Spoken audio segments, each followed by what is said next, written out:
Hello दोस्तों, SPA classes 1 में आपका हार्दिक स्वागत एवं अभिनंदन है। आप देख रहे हैं अपने चैनल को। हम मैथ के बारे में बता रहे हैं। वीडियो को अंत तक देखिए। तमाम तरीके के प्रश्न हैं जो आपकी परीक्षा के लिए अति उपयोगी हैं। इस तरीक़ा से आप पूरी वीडियो को देखेंगे तभी आप अपने कंपटीशन को फाइट करेंगे। देखिए, पहला क्वेश्चन लिखा हुआ है कि दो क्रमागत सम संख्या का गुणनफल 80 है या 48 है, तो संख्या क्या है। देखिए अगर 80 गुणनफल हम लेते हैं तो इसको निकालने का एक आसान तरीका है। अगर सम संख्या है तो 80 + 1 कर देंगे और इसको अंडर रूट कर देंगे तो 81 हो गया। 81 अगर हम करड़ी में करते हैं तो इसका मान 9 आ गया। इस तरीके से यह 9 संख्या जो है यह मध्य वाली होगी।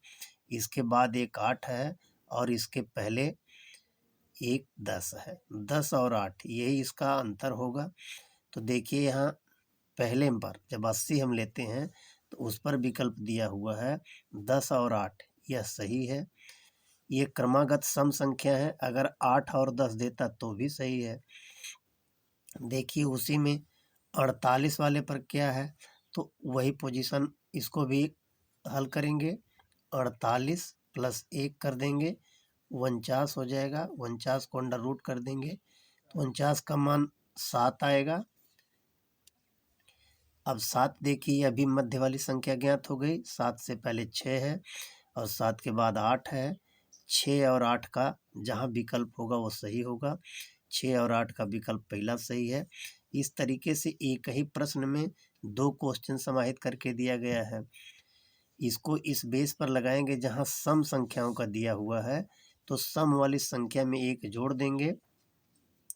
1 जोड़कर उसका वर्गमूल निकाल लेंगे। वर्गमूल मध्य वाली संख्या होगी, उसके पहले की एक संख्या है, उसके बाद की एक संख्या है। इस तरीके से लगाएंगे। देखिए अगला क्वेश्चन क्या कह रहा है। देखिए यहाँ दूसरा क्वेश्चन लिखा हुआ है। 2/3 और 3/4 का लासापा ज्ञात करो। इनका एलसीएम ज्ञात करना है। तो एलसीएम देखिए 2 है और 3 वाली संख्या 3/4 है। ये दोनों संख्याएं हैं। लासापा अगर निकालने को कहे तो अंश का एलसीएम निकालते हैं लासापा और हर का एचसीएफ निकालते हैं। इसी बेस पर हल करते हैं। तो ऊपर जो दिया हुआ है अंश 2 और 3 है। 2 और 3 का लासापा 6 होगा। हर का मासापा यानी 3 और 4 का मासापा 1 होगा, यानी 6/1 होगा। भाग देंगे 6 आएगा। इनके अंश और हर का लासापा 6 है तो विकल्प में ढूंढ लीजिए, दूसरा विकल्प सही है। इस तरीके से लासापा भिन्नों का ज्ञात किया जा सकता है। देखिए अगला क्वेश्चन। देखिए यहाँ तीसरा क्वेश्चन लिखा है चीनी के दाम में 25% की कमी होने पर खर्च यानी खपत में कितना प्रतिशत वृद्धि हो कि खर्च अपरिवर्तित रहे। चीनी का दाम 100 में 25 रुपये कम कर दिया गया तो हम कितनी खपत बढ़ा दें कि हमारा 100 रुपये का 100 रुपये ही खर्च महीने का या उस दिन का आए। यही सवाल कह रहा है। तो देखिए कैसे हल करेंगे। इसको हल करने के लिए सूत्र है x × 100/x ± x। इसी सूत्र पर लगाएंगे। अगर यहाँ वृद्धि है तो यहाँ प्लस होगा, यहाँ कमी है तो यहाँ माइनस होगा। तो यहाँ कमी की बात कर रहा है प्रश्न में। तो देखिए 25 x बराबर 25 है। 25 × 100/100 माइनस कमी के नाते माइनस होगा, 25 होगा। अब 25 × 100 कर देंगे बटा 100 में से 25 गया 75 आ गया। तो काटेंगे 25 से 25 तियाँ 75, 100 में 3 से काटेंगे तो 33 सही 1/3%। यही आपका उत्तर होगा। कितना आएगा 33 सही 1/3। 33 सही 1/3 विकल्प नंबर 3 में सही है। क्वेश्चन आसानी से हल हुआ। मेथड समझ जाइए, परीक्षा में समय की बचत कीजिए। वीडियो को अंत तक देखें तो तमाम तरीके के प्रश्न मिलेंगे जो आपकी परीक्षा के लिए अति उपयोगी हैं। देखिए अगला प्रश्न क्या कह रहा है। देखिए यहाँ क्वेश्चन नंबर 4 लिखा हुआ है। क्वेश्चन नंबर 4 लिखा हुआ है कि यदि A अनुपाते B बराबर 4:3 है और B अनुपाते C बराबर 2:3 है तो ABC का मान ज्ञात कीजिए। हमसे ABC का मान पूछ रहा है।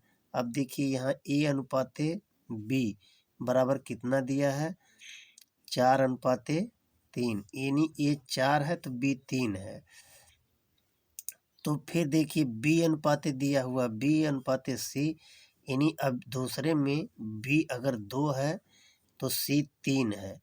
यहाँ पर B 3 था, यहाँ पर C 3 है। तो तालमेल कैसे बैठाएंगे, हमसे पूछ रहा है A अनुपाते B अनुपाते C का मान पूछ रहा है। तो हम ऐसे लिखेंगे A अनुपाते B अनुपाते C को। देखिए A बराबर कितना हमने 4 लिखा है यहाँ पर, B बराबर पहले वाले में 3 है। देखिए 3 और 4, 4 और 3 है, 4 3 हमने लिख दिया। फिर पूछ रहा है B अनुपाते C, यानी B 2 है, C 3 है। तो हमसे ABC का मान पूछ रहा है, तो इसको बड़े आसानी से हल कीजिए। यहाँ भी अनुपात लगा दीजिए, यहाँ भी अनुपात लगा दीजिए। अब लगाने के बाद ये वाली गिनती ऊपर लिख दीजिए।